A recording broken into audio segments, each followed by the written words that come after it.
Welcome to Lowdown and welcome to episode 4 of the TBL podcast. I'm delighted once again to be joined by my dad, Mr. Laurie from AFTV.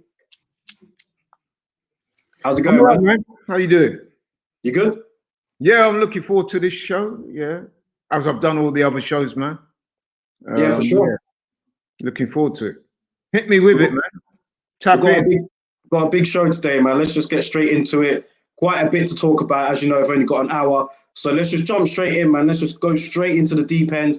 And let's talk about last weekend's fights, man, because there was quite a lot of fights on over the weekend, over here and abroad. We had Usyk against Derek Chisora. We had Gervonta Davis against Leo Santa Cruz. And we also had Noah Inoue against Jason Maloney. Now, let's start over here. Derek Chisora and Alexander Usyk. Alexander Usyk winning a unanimous decision. I just want to get your quick thoughts on each of these fights. And what were your thoughts on this particular one? Because it was a unanimous decision win for Usyk. A bit of a disparity in the scorecards. One scorecard had it 117, 112. The other two had it, 115, 113. What sort of scorecard was you leaning towards and how did you see that fight? Right, thanks. First of all, in case your viewers are wondering, the stuff in the background here, I'm actually at the AFTV studios in London, so we do a lot of filming up here. So in case you're wondering what all the background is about, that's it. Okay, in relation to Usyk, Usyk Chisora, yeah, good fight. One thing I would say though, I was watching the Sky show pay-per-view. I bought the fight, and I have to say, man, I was disappointed in Matt Macklin and the Sky analysts, commentators, whoever they were. I thought they were so biased towards Usyk. It was unbelievable. I mean, like, when you know you're really in trouble is when Derek goes out there, has a good first round. And then at the end of the first round, Matthew Macklin saying, yeah, I gave that to Usyk. He thoroughly outboxed him. I'm like, dude, what the hell are you talking about? Derek won that round comprehensively, man. You know what I mean? Backed him up, hit him to the body, roughed him up a bit. And I'm like, if this is what's to come with this commentary, we're in for a long night. And listen, man, I wouldn't say that Derek won the fight. I had Usyk winning. I think 115, 113 was about, I didn't score it round by round, but I think that that's an accurate reflection. I think the 117 is a bit too far. But these guys had Usyk dominating the fight from start to finish. And I'm thinking, you're watching a completely different fight from the one I'm seeing. And that's with me taking subjectivity into account. I just thought they were way too biased, man. It's almost like they were trying to sell us Usyk. Oh, look at this master boxer. Look what he's doing. You know what I mean? I was like, come on, bro. You know what I mean? Stop. We could, you know what I mean? What are you trying to do here? You know, are you in the Usyk promotion business or what? I have with boxing, as we all do, but come on, man. It's funny you say that. It's funny you say that because Ringside didn't have that opinion. Tony Bellew, Dave Caldwell, obviously David Hay. You could say Tony Bellew would have been biased as well, and Dave Caldwell actually. But then apparently even Usyk's manager had it as a draw. So yeah, exactly so. I don't know if it was to do where they were sitting or just how you score the fights or whatever. I know it's a subjective sport, but yeah, I mean, even they had it pretty close. You know what I call it? You know what I call it? It's called conscious bias or unconscious bias, whereby you've got a winner already in your head or somebody that you like or you appreciate their skills. So you're only looking at them. And I think people do that subconsciously. You know what I mean? A bit like what we was talking about with Terry O'Connor the other week or the other show, where their fixation is with one particular fighter. So you're only looking at what that fighter does.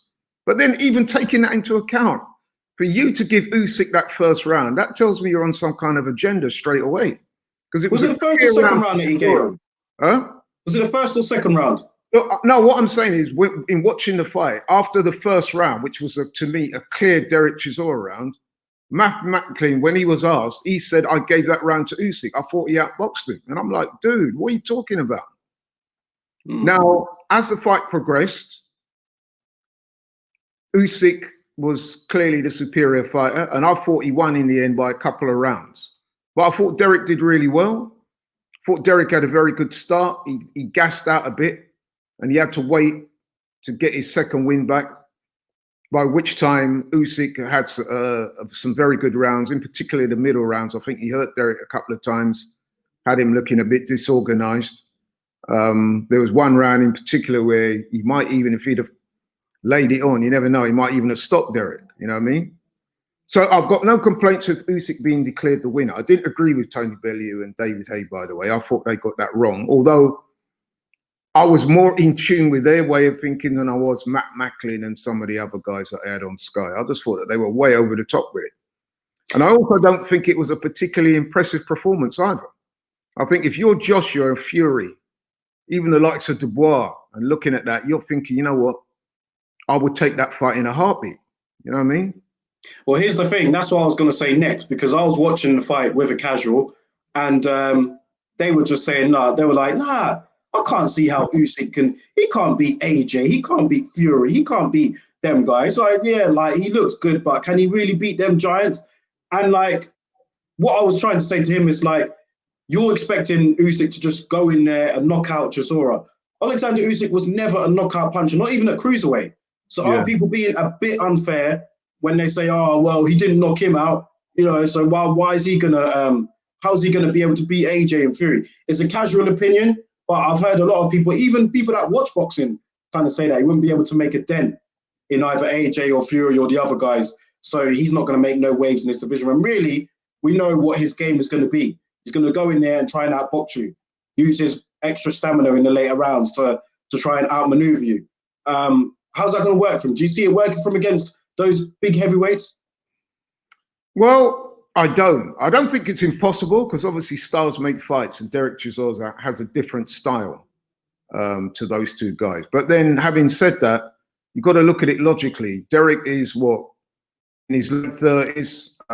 Let's be honest, man, he's what, double-digit losses into his career now, and he's stepped up. He normally does get beat, which is what we were saying on the show last week, is that I expected him to put in a valiant effort, which he did. I expected him to push Usyk, which he did. But we was both saying, can he get the win? Probably not. I expected Usyk to outbox him more clearly. And I even said on your show last week that he might even go in and get a late stoppage. I thought Derek fought very well. He did push Usyk. He did win some rounds. And what kind of got my attention in this fight, and the reason why I think that Usyk would have big problems with the likes of Joshua and Fury, is that he clearly struggled with Derek's strength and tenacity. And don't forget, this is a 37, 38-year-old Derek that's, you know, fairly shot-worn, let's be honest, despite what David Haye and other people saying about him being in the best condition of his life. I mean, he was gassing after about 2 or 3 rounds. So if you put Usyk in with a big, strong, determined Tyson Fury and Anthony Joshua, guys who are big dimensions, you know what I mean? They're going to be able to push him back, you know, and keep the pressure on him, you know what I mean? Keep the jab in his face. They won't be bobbing and weaving like Derek, but they'll be applying pressure, physical pressure, and that will turn into mental pressure that I think will get to Usyk.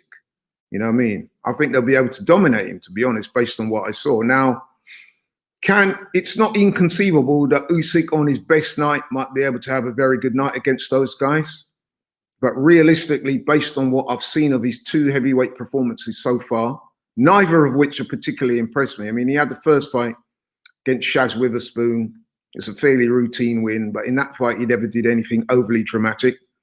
And then in this fight, I didn't see anything to make me think, yeah, man, he's got a realistic chance of beating Tyson Fury, Anthony Joshua, or even a young, hungry lion like Dubois, big, strong guy. The thing is with Usyk, he can get hit at times with his footwork and stuff like that. But can he keep it consistent over 12 rounds? Can't see him knocking those guys out. He can get hit. It's not like he's avoiding every shot. Like he can get hit. That's what I noticed. And indeed, I did say that on your show last week, that as much as we revere Usyk for some of his boxing skills, he is quite hittable. I mean, I said that before, that when I see him fight the likes of Marco Huck, Murat Gassiev, Marius Bradis, they all were able to touch him up, hurt him at times as well, you know what I mean? So, you know, yeah. In answer to your question, I can't see him beating those guys. I cannot. I'm just being honest. I don't see him beating either of those two guys. And like I said, even someone like Dubois, fast rising heavyweight, big, strong, good jab, likes to dominate people. I think he could do so to Usyk also. Yeah, I think we're gonna. Well, according to him, he wants to jump straight in there with AJ. If I was to make a prediction now for him, if he was to fight AJ next, I'd 100% go with AJ because I mean there are some people out there picking Usyk, but I just think that big, strong, athletic. Yeah, well, that's not maybe because his stamina towards the late end of the fight is we better than AJ. The movement, but then I'm just like he's not going to be able to avoid AJ's punches all night. And I'm just like, he's a big, strong, athletic heavyweight who punches in combinations. He punches. At the moment, I can't see it. I respect Usyk. I think he's a great, unbelievable talent, unbelievable skills. But for me, I just think I'm not fully yet convinced. Those two performances, like you said, were not enough to convince me that Usyk can go in there and defeat AJ. Not right now. Not at the moment, no. I would concur with that because not only are these guys big, strong heavyweights, they can dig as well. You know what I mean? And that that makes a hell of a difference. You know what I mean? Derek got his attention at times. I thought what Derek could have done to be more effective was pursue with a body work. So, for example, there was a couple of times when he appeared to double Usyk over a little bit, had him looking a bit uncomfortable, a bit disorganized. But Derek wasn't able to persist with the body work. He's not quite skilled enough at that level. Or he just quite isn't at that elite level. I want to say elite level, at that top level then, yeah. But obviously Fury and AJ and people like that are. And I think that it would be a long night for Usyk if he got in with those guys. Yeah, you know like a Fury or someone, I just think. Yeah, you're basically asking Usyk to counter all night long against big, strong, fit guys who have both done the 12-round distance. Both AJ and Fury have proved that they do have stamina, Yeah. And okay, you can say that Usyk is a more skilled boxer, better footwork. Okay, fair enough. I'm not so sure he's better skilled than Fury, to be honest, in terms of the footwork anyway. Not the footwork. Yeah. And these guys, they do keep quite a high rate, don't they? Both Fury and AJ, their punch output for heavyweights is quite good. So I just can't see him having too much joy with those two. Again, Daniel Dubois has got excellent jab and excellent fundamentals. Yes, Usyk will probably take a few rounds off him, but could he do that consistently over 12 rounds? I think not, based on what I've seen. Now, like I said, Usyk, it could be that on the night he'd have an amazing night against them and he could prove me wrong, but hey, I can only go with what I've seen so far. So it'll be an intriguing journey, man. I mean, he has defeated Michael Hunter before. He's defeated Joe Joyce before, albeit Michael Hunter was at cruiserweight and Joe Joyce was when they were as an amateur still, on the verge of turning pro. So yeah, I don't know. I just think as of right now, going off those two performances, I'm not picking Usyk to beat AJ Fury. White, I could see where he could get a win against Dillian White, but they're all intriguing to me. Like those sort of fight Usyk against all of them, because you do want to see what happens. But let's go over to the across the pond, man, because there was other action that night as well. Gervonta Davis against Leo Santa Cruz, knockout of the year for me. Now, some people will say Povetkin and White, but for me, I think that was the knockout of the year because I'm watching a fantastic fight between these two. Leo Santa Cruz doing brilliantly. Gervonta Davis kind of catching up in the fourth round, started to work the body, started to land a bit more. And then the ending was just sudden as it was brutal. They're trading towards the corner. Gervonta Davis unleashes a tremendous uppercut. And out went Santa Cruz, man. And I have to admit, I was a bit worried about Santa Cruz, the way how he fell. And I was just like, oh, shit, I hope he's all right. Considering I think his dad was there. We all know about the journey with him and his dad. And, it was a spectacular ending. And I'm glad that they all went out of it well. What did you think? Yeah, again, I agree with you. I mean, it was I do personally put that as my knockout of the year, given the scale of the fight and given what happened. I mean, I must say, I thought Leo Santa Cruz was doing well. Although I was a little bit worried when he was starting to trade with Gervonta. I thought, you know what, that might be a slightly risky strategy. to engage him that early in the fight. I thought he would stay behind his jab more and maybe try and draw the sting and then come on late, which is what I said before. I thought that would be a strategy. But I have to say he was boxing really well. I thought I might even have had him around down or level, or, you know what I mean? It was a very competitive fight, but Deontay always did look dangerous. You know what I mean? You can see the guy's got real power, real natural power. Again, we spoke about this on your show last week. He's got power in both hands. And when he hits people, you can see, man, that he hurts them, you know? And what he did was to maneuver, because he'd been trying the uppercut a lot that night, hadn't he? Yeah. And some of them were landing to the body. Some of them were, Leo kind of put the earmuffs up and was catching some of them. But you was watching that fight, and I was thinking to myself when I was watching it that soon Deontay is going to assert his dominance or start landing more frequently. But not even I could have predicted how it was going to end like that, because it was just a shot from hell if you're Leo, man. I mean, he backed him up to the ropes, waited for him to throw his 2-3 punch combination, and then he came underneath. I would say as well, you know, I don't think enough people are giving Deontay credit for the way he executed that. I mean, when Alexander Povetkin KO'd Dillian, myself and you and thousands of other people were waxing lyrical about how he set up the shot, you know, with the jab, and then went to one side and come up through the middle. We should also be giving Deontay similar props for the way he set that up. Because what he did was to corner Leo on the ropes, waited for him to let his hands go, and then he came up, man, countered with that superb left uppercut. And they always say to people who are big punchers that you should try and, if you want to open the other guy up, is to exchange with him. So in other words, what you do, you wait until he's thrown his shots and then you come back with yours. And that's what he did. Landed flush. And like you, I was very worried the way Leo hit the floor. I mean, I was genuinely worried for him, and I was looking at the screen trying to find signs of him breathing. And at first I didn't think I could see that. And I was genuinely, I was so happy when they was able to get him up, bring him round and get him up, man. I was so pleased, you know what I mean? So yeah, because he seems like a really, I mean, away from boxing, he just seems like a really nice person, man. And he just seemed like, watching the All Access and just the relationship he has with his dad, and just, I think in general, I think it's quite well known in boxing circles in the PBC that Leo Santa Cruz is very well liked, isn't he? Yeah, of course. I mean, listen, you don't want that to happen to any boxer, whether we of course, yeah. But yeah, you're right. I mean, he does genuinely seem like a nice guy. Everything I've ever read has always been, speaks positively of him. So yeah. And let's be honest as well, he put up a valiant effort. He was doing well in that fight. But, you know, when you're in with a puncher like Deontay, man, you know what I mean? They're always in it.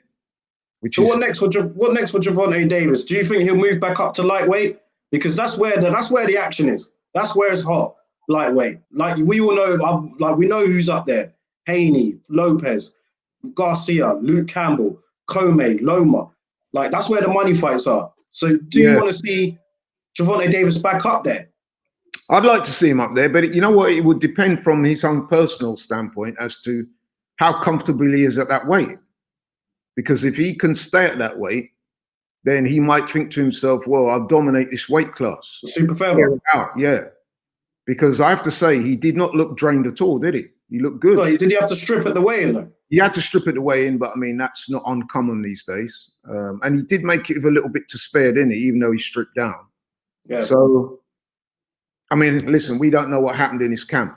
And sometimes we will never know, because fighters are notoriously a bit vacuous when it comes to revealing what happened in their training camps. Everyone will say, yeah, it was the greatest training camp I ever had. And then if they lose, then they'll come out with a litany of excuses afterwards. So, you know, we will never know. But if you could make super feather, junior lightweight, who knows? But then, yeah, I mean, obviously the big attractions are lightweight. There's some killers up there. It's very exciting.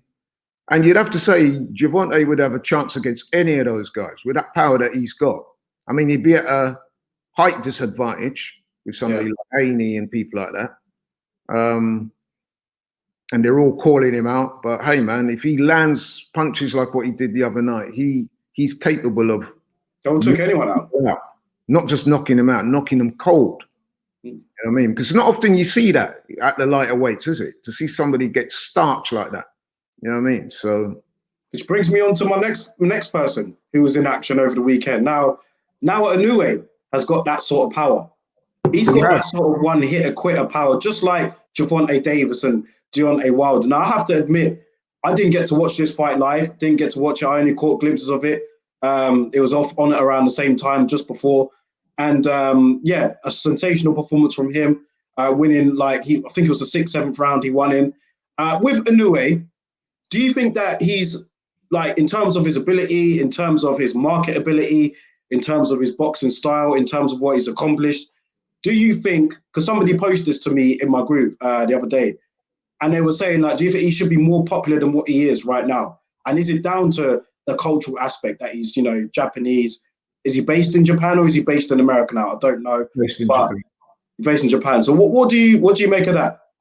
Yeah, I think those factors do come into the equation. The fact that he's a Far East fighter, Japan. I think it's also applicable that he fights at the lower weights. And let's be honest, the lower weights don't get as much love as the larger weights, in particular heavyweight. So, yeah, and I'm not sure if he speaks good English. I mean, you could say it shouldn't matter, but ultimately it does matter. So we don't know too much about him. And obviously he doesn't fight over in this part of the world too much. So a lot of boxing fans, not to mention casuals, won't know about him. So subsequently he doesn't get the credit he deserves. But anyone who follows boxing and watches his fights knows that he's a real star. You know what I mean? And I think he's got to be on the pound for pound listings. I'm not sure if I'd have him in the top 3 or 4.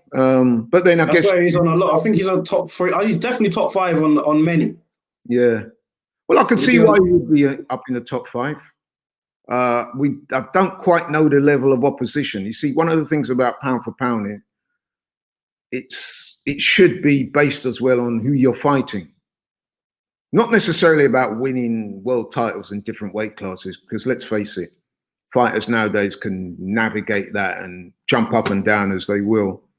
It's some of the names on your resume and when you fought them, you know what I mean? So all those things have to be taken into consideration. But he's definitely up there, one of the best and most exciting fighters in the world at the moment. And I love watching him. I mean, I didn't see the fight live, but I saw various snippets and so forth on YouTube. And once again, he looked devastating. And let's face it as well, the guy he was fighting came to fight. Yeah. He was overwhelmed by the speed and the power and the accuracy of Inoue, you know what I mean? So, and it's important to note as well, he's not just a puncher. He's got excellent boxing skills as well. So, yeah, man, I like watching him and I hope to see more of him. Absolutely, yeah, me too. Over the weekend was pretty eventful, actually, because aside from the fights, we heard from your boy, Deontay Wilder, man. We heard from Deontay Wilder. You know what? I was out. I'll take a drink before this. I'll tell you what, I was out, about to go Nando's with a friend or whatever, and then just came up my phone, the phone just going off. You see Wilder? You see Wilder? I was just looking, I saw the video, man. He released a video, aimed at Tyson Fury, speaking about Glovegate, speaking about the fight, speaking about Mark Breland, really going in on those guys. And what was your reaction to it? Because mine was just shaking my head. You know, I was just mine, shall I tell you what mine was? When I watched that video and I saw the subsequent fallout, and it has been since, mine was one of sadness, bro, because I actually like Wilder. I think I must be in a minority of people. I was a fan of his, and I still am to a degree. I just wish he would stop with his nonsense, man. And you know what? I'm going to say something now that a lot of people might find surprising or unpalatable. But I think that the guy might have some kind of mental issues going on. I really do. Because when you consider what he's doing and what he's saying and the whole way it's coming across, I don't think Deontay's in his right mind right now. And I say that with the very best intentions. I'm not trying to dump on him. That's just my honest opinion, my honest assessment of how he's been conducting himself recently. I honestly think that he's struggling to deal with the Tyson Fury loss, and it's kind of getting to him. I'm looking at somebody that's mentally unraveling before our very eyes. You know what I mean? It's a kind of boxing Kanye West thing going on, man. And I shouldn't laugh, but listen, and I'll tell you why I think that. When I saw that video, the first thing that struck me was like the cheesy music in the background and the biblical quotes. Some church thing, innit? Yeah, biblical quotes and referring to himself as a king. I'm like, bro, man. Poorly edited video. I was and just like, all the stuff you're saying on there, like, you know what I mean? You're blaming the gloves from Fury. Now, listen, I would like to say on that box, the gloves thing, listen, I don't know too much about that. What I would say is it wouldn't be the first time that there's been glove controversies in fights. I mean, even at the weekend, I don't know if you heard, but some people are trying to suggest that Deontay had done some side thing with his gloves. Later on, that was found to be bogus, and I'm glad. But you know what I mean? These things do happen. And there was that story a couple of years ago with I'm sure you saw the video with one of Tyson Fury's sparring partners claiming, and it did seem to be some validity, that's all I'm going to say, when he was squeezing the glove and saying, look, the padding's been removed. And that situation was never really resolved to any kind of satisfaction. So listen, and then we know with Miguel Cotto's fight with Margarito and Shane Mosley, and even dating back, Billy Collins, an Irishman from New York who got severely injured and had to retire. Yeah, I remember. Yeah. So we know that these things go on. And I'm not saying that Fury transgressed in that way. I'm just saying it's not beyond the realms of possibility that something might have happened with the gloves. In fact, sometimes when you look at the pictures that Wilder's team have released, the gloves do look a bit funny. That's all I'm going to say. But I'm not going to go as far as to say cheated. So for all the people watching out there, I don't want you coming at me and saying, yeah, blah, blah, blah. Because there's nothing to substantiate. Yeah, like these are checked over by the commissions. These are checked over by people, aren't they? Exactly. The gloves were checked on the night. So we have to take them as its word that everything was done. Jay Diaz should have been in the room as Tyson Fury was getting his hands wrapped. Number one as well. So, but then moving on from the gloves thing is some of the other stuff he's saying. He's saying that his own trainer, who accused previously of being disloyal, we think he may have saved his career, maybe even his life. He'd gone on to accuse Mark Breland, who has a reputation of being one of the most genuine and nicest guys in boxing, that his own trainer spiked his water. Right? It's disgusting. It's terrible. What I mean, if I was Mark Breland, I'd be wanting to sue this guy, man. You know what I mean? Like, come on. That is fair, and it was a disgusting thing to do unless you got the proof, which he doesn't have. This is the thing. You don't have anything to substantiate these wild claims. He's accused his trainer of poisoning his water, which is unbelievable. Come on, bro. Then you're also now bringing the referee into it, saying that when the referee came in to issue the instructions before the fight, you got a bad energy for him and you think he was on side with Fury's camp. I'm like, really? It's just a litany of excuses. We heard the stuff previously about the weight of his the suit that he wore into the ring. And you just put everything together, man. And I'm looking at it and I'm thinking, I'm actually feeling like you need help, bro, because this is poor from you. You know what I mean? And the one thing, and I said this to you when we spoke about it previously, is that you know who I'm really disappointed in, as well as Wilder himself, the people around him, like the Shelley Fingles of this world, the Jay Diaz's, Malik Scott, his brother Marcellus, people like that. Like they should be saying, whoa, slow down a bit. You know what I mean? Don't say anything publicly. Let us handle it. Let us appoint some people to investigate. And then when they've done their investigations, then we can release those findings if we think that there has been some skullduggery going on. And we can put it out there and ask that the WBC investigate this formally. And then you can tell. But what he appears to have done, correct me if I'm wrong, do you not think this as well? It appears to me as though he was badly beaten on the night, being a very egotistical macho guy, and obviously with the whole thing with he got beaten in a Black History Month and all that, it's obviously been a very difficult period for him. He's taken the loss very badly. He's just gone missing. He's come out with, we had all these YouTube channels in America doing his bidding on his behalf, which was another bad move from him. And then now that the Tyson Fury fight has fallen through, it's almost like you've waited until all that's happened. Now you know the fight's not going to happen. Then you've come out with all this stuff. Yeah, that was exactly my thing. I was like, that was my thing. It's like, why now? My thing was like, why now? Why is this video and everything? Why is it coming out now? Why did you not push this? Fury a coward, right? And Tyson Fury may be a lot of things, but you know what? The guy's no coward, man. The guy, he's a born fighter. And where are you going with this? Like, where have you presented this to a commission? Have you are you taking this further? Like, what are you actually doing with this? What are you trying to achieve with this video? You tell me. That's what I don't understand, man. I'm just like, you presented this sort of thing to Miguel Cotto with the whole Margarito situation? They presented that to a commission. You know what I mean? And they had solid evidence. They presented it to the world. They said that, listen, man, we think that this guy's engaged in some kind of skullduggery. But the important thing as well is that he pursued the rematch. He got the rematch and he beat Margarito down. Argument done. Do you remember in the lead up to that fight? I remember it well. When Miguel Cotto, he produced... The face-off. Yeah, when they had that face-off and he produced his iPad and he was showing Margarito evidence of what he thought was him cheating. He dealt with it completely different to Deontay.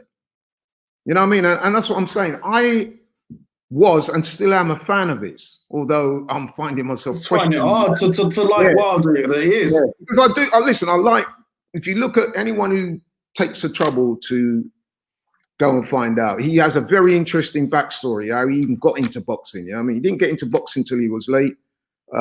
He had a few amateur fights. He ended up on the American Olympic team. He won a bronze medal. He came back from winning a bronze medal. He still wasn't sure what he was going to do.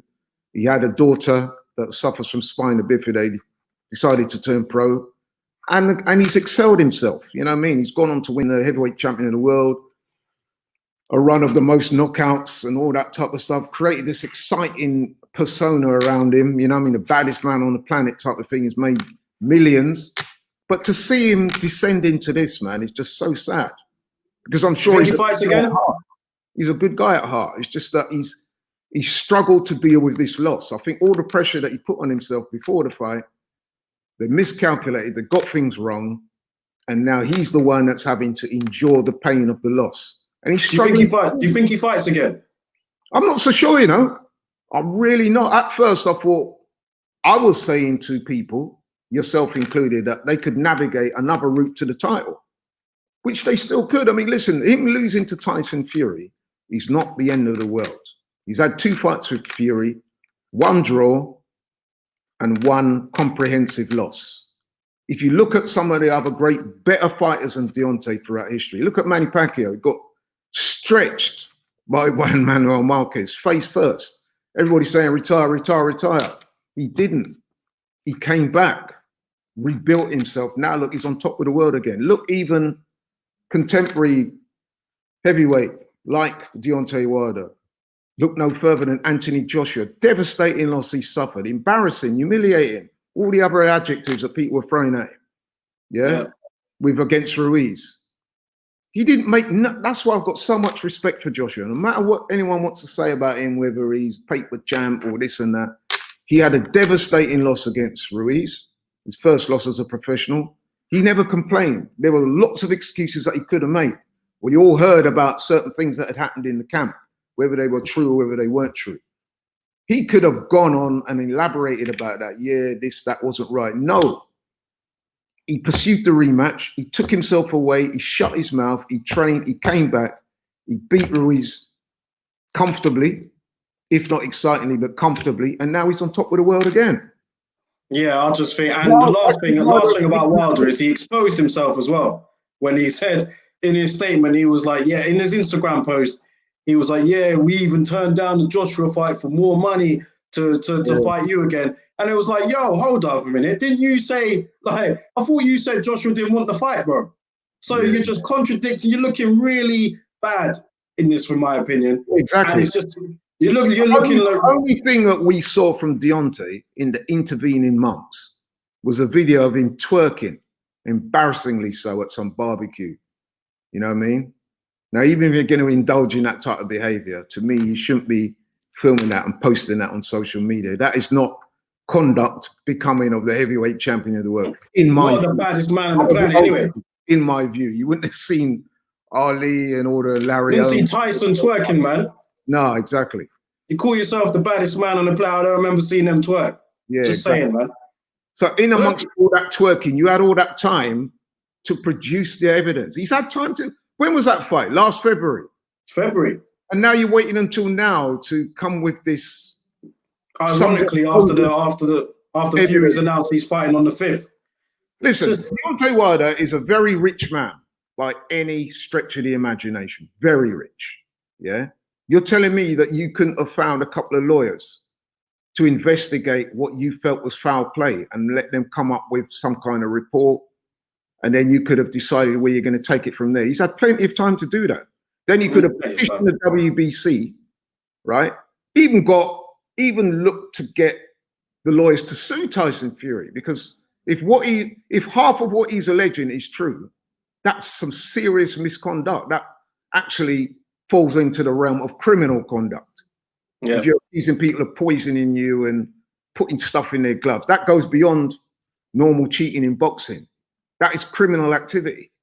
So you should have gone down those formal channels, and I would have much more respect for what you're saying. Instead of that, you've gone radio silent, twerking, and now that the contract apparently is expired and that fight's not going to happen, then you come forth with all this stuff about the cheating and the this and that. In the meantime, you've been having guys from America doing all your bidding for you. A certain band of guys that I'm fast losing respect for some of them, man, as well, because I'm like, yo, bro, how can you take this on board? Where is your evidence for this stuff? This is very serious allegations you're making against another fighter and against other people. So this you can substantiate that. You know what I mean? Yeah. Let's move on from Wilder anyway, man, because we only got an hour. Yeah, so I don't want to be talking all about Wilder. Yeah, I was just very saddened by the whole thing, man. I just wish he would stop this. He needs to press the reset button, man, and come again. I agree. But let's talk about this weekend, because we do have action this weekend as well. We have Devin Haney, one of the brightest young talents in boxing right now. He'll be taking on 38-year-old Yuriorkis Gamboa. And then we've also got Luis Ortiz against Alexander Flores on a separate show. Now, Devin Haney, he's one of the most exciting fighters in the sport for me. And he's someone that's tipped to go all the way. He's got the talent. He's got the marketability. You know, he's got the big deal with Matchroom and DAZN. So I think that it's all there for him to really become a special fighter. Yuriorkis Gamboa was a tremendous fighter back in the day, talking about like 2012, around them times. But now he's 38. He's a lot smaller. He's old. And I just can't see him presenting any sort of threat to somebody on the rise like Devin Haney. What's the point of this fight? I think it's just a stay busy fight for Devin Haney. And let's face it, Yuriorkis Gamboa, he's well past his best, and he has a big name. Yeah. So obviously the ploy there is to beat him in a more decisive and quicker fashion than what Tank did. And I'm sure he will do, to be honest, because listen, man, absolutely everything is in Devin Haney's favor to go in there and really do a number on Yuriorkis Gamboa, and I'm sure he'll do it. I'm actually quite excited by watching Devin Haney fight again, because he's such a talent and he believes in himself. He's put up with these young, hungry lions that we were talking about last week. It's a shame that he's fighting Gamboa in a way, because he's been calling out guys who would be make a much better match for him to fight, but for whatever reason, those fights can't be made. So he's got to keep ticking over, innit? I'm sure if they'd have searched, they could have found a better opponent than this, to be honest. I'm a bit disappointed with the choice. A bit disappointing, really. But then Devin will say, look, man, I've called out other guys. He initially got called out by Gary Russell Jr., who was offering to step up and fight him. That fight, he pursued that and he didn't take it. But even that fight, man, come on, Devin's way too big for him.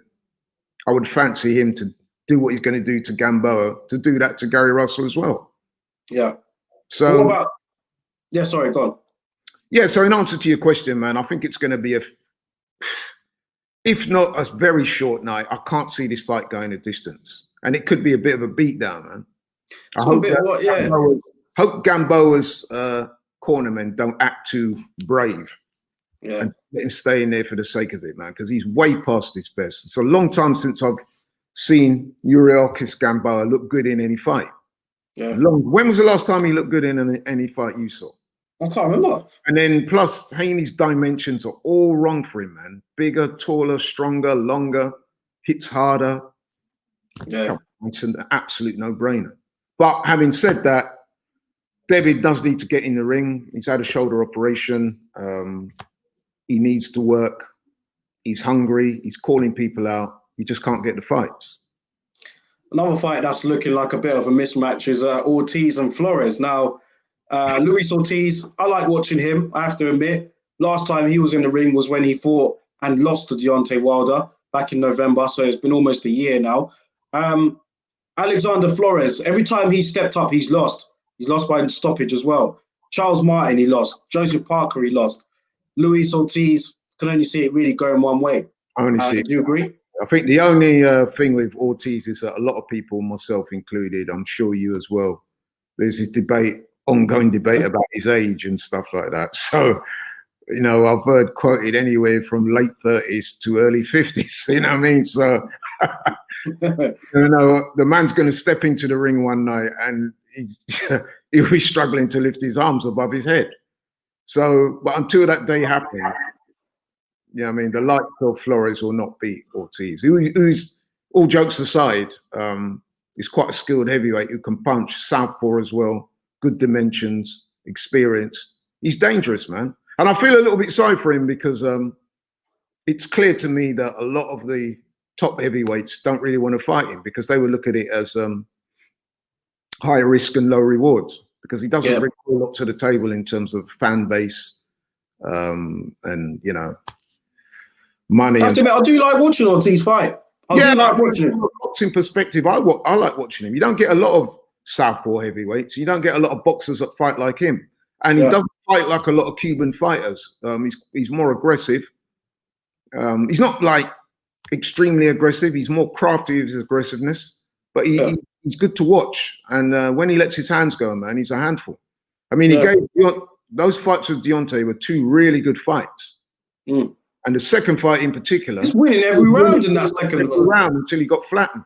Yeah.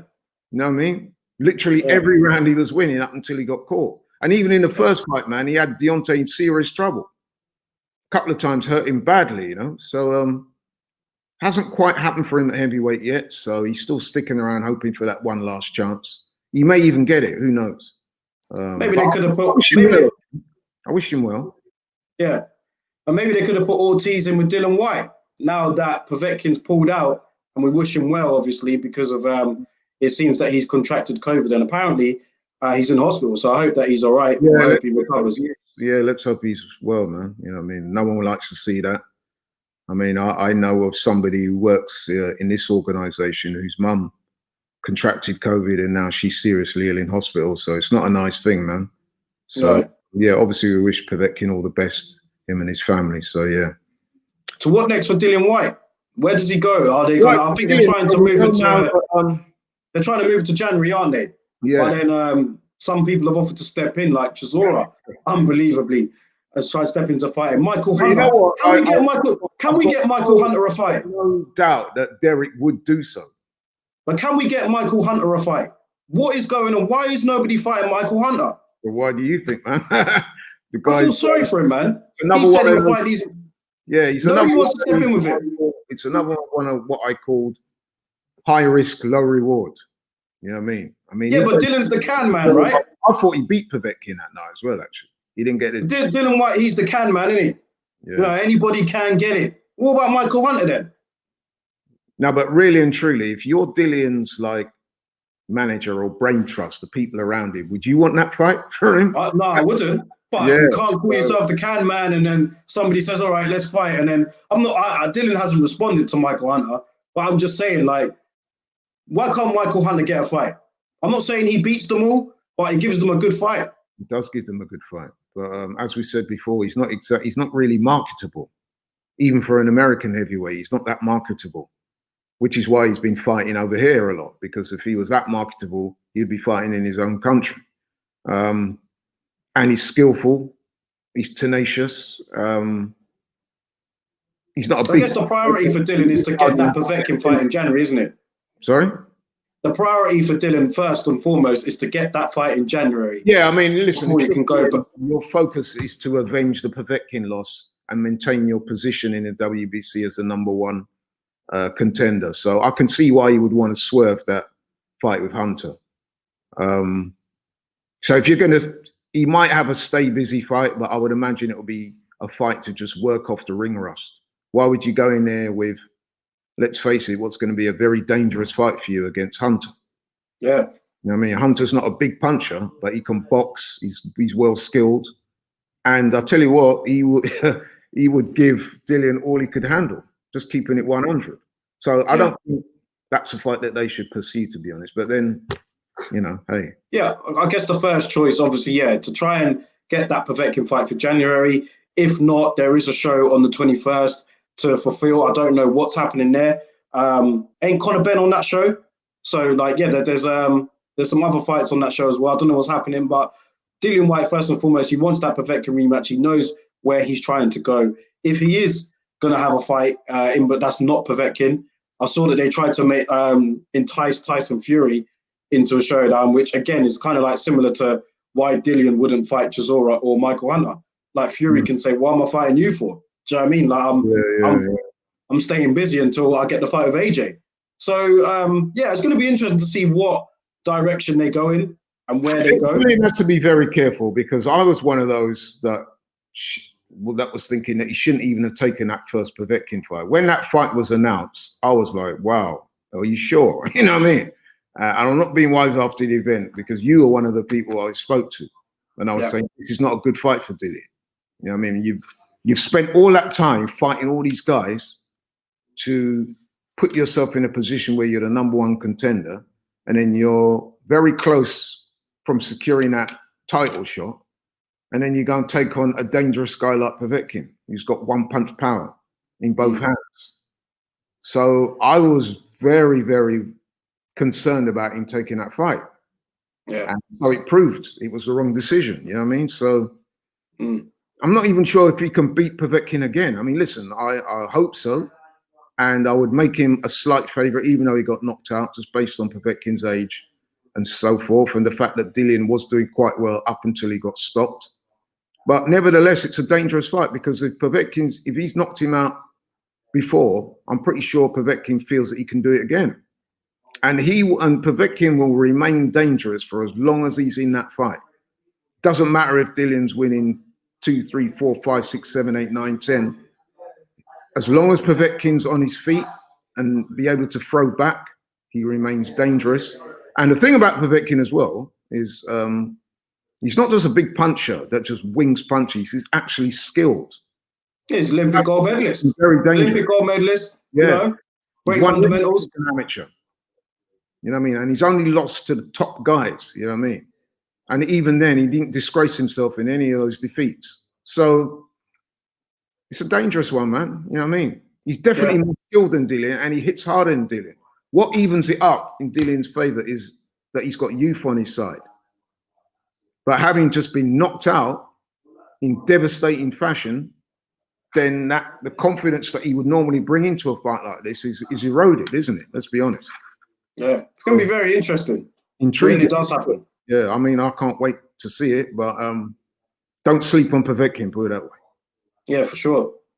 Well, listen, we've got about 10 minutes left. And before we wrap up, man, I don't know if you saw, just finally before we go, that video of Broner in the courtroom, Adrian Broner, who is in debt to the tax man, it looks like, or whatever.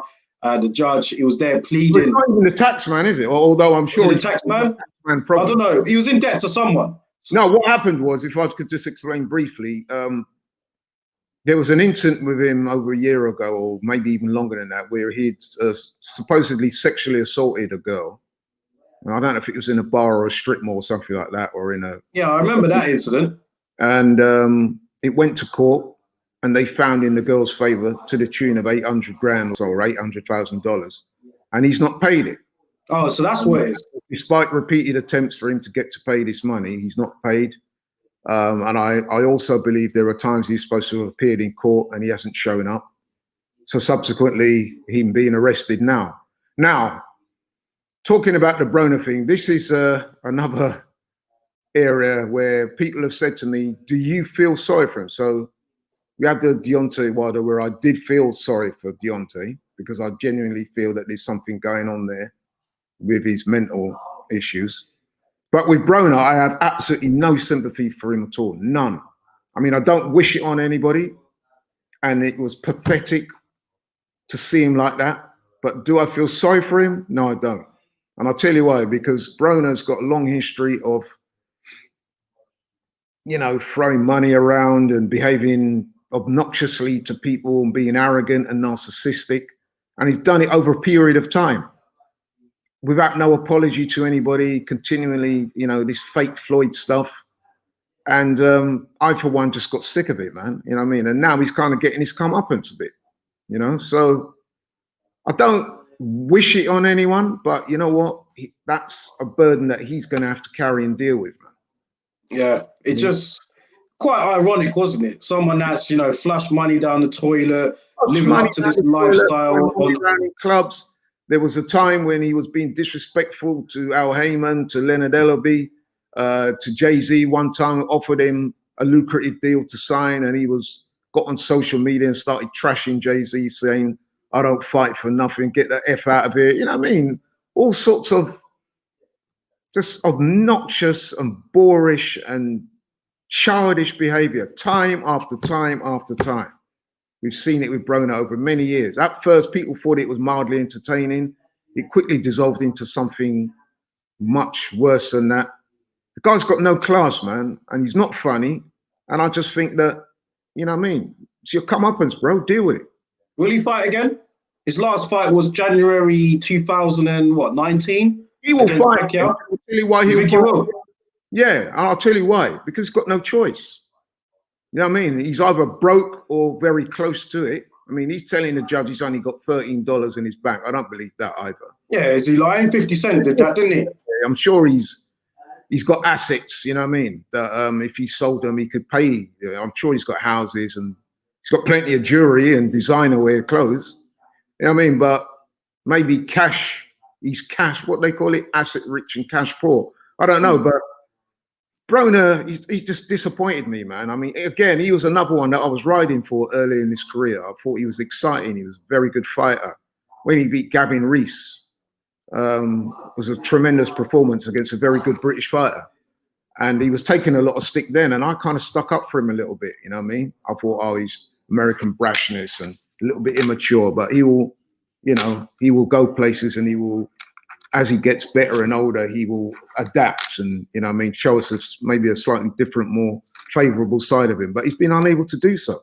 He's just descended into this kind of, I don't know what to call it, man. But I just don't like what he's become, man. Me personally, I don't like it. Maybe I'm showing my age a bit, but I just find him repugnant and repulsive at times and embarrassing for our culture. You know what I mean? I just don't check for it, man. Just the whole thing was just quite ironic, man. Just how, you know, someone that does all of that, and then you get that video of him just in court pleading with the judge, you know, just for mercy, man. You know what I mean? It was like, but then how'd you come back from that? Well, like I said, I think Broner's going to be one of those guys that's going to be fighting well into his 40s, maybe even, you know what I mean? He will probably be one of those guys. He'll be boxing and he will get beaten up and just be washed up and keep fighting until somebody has to almost physically say, look, you will not fight anymore. Because let's face it, man, if he's not getting a career out of boxing, I can't see him do too many other things. Can you? No, I can't. No, not really, man. Well, maybe the rap career, man. Billions. I mean, I thought he was about billions. Where's the billions gone? Maybe that rap career. He's got a rap career, isn't he? Bro. I love rap and you love rap. Are you going to buy an Adrian Broner CD or download any of his music? Come on, man. He's a trash rapper. Can't rap toffee. You know what I mean? And I've got a real problem with some of these American boxers actually thinking they're rappers and hanging around with rappers trying to be rappers. You know what I mean? You're either a rapper or you're a boxer. You can't be both. You know what I mean? I'm not saying, listen, these guys are young guys. They're young enough to be my son. So maybe I'm showing my age a little bit here, man. But then having said that, I do know a little bit about boxing. I have boxed myself, although not as a professional. But even I, as an amateur, knew the demands, the physical and mental demands that this sport makes on you. You know what I mean? Yeah. And you shouldn't get found out if you try and cut corners.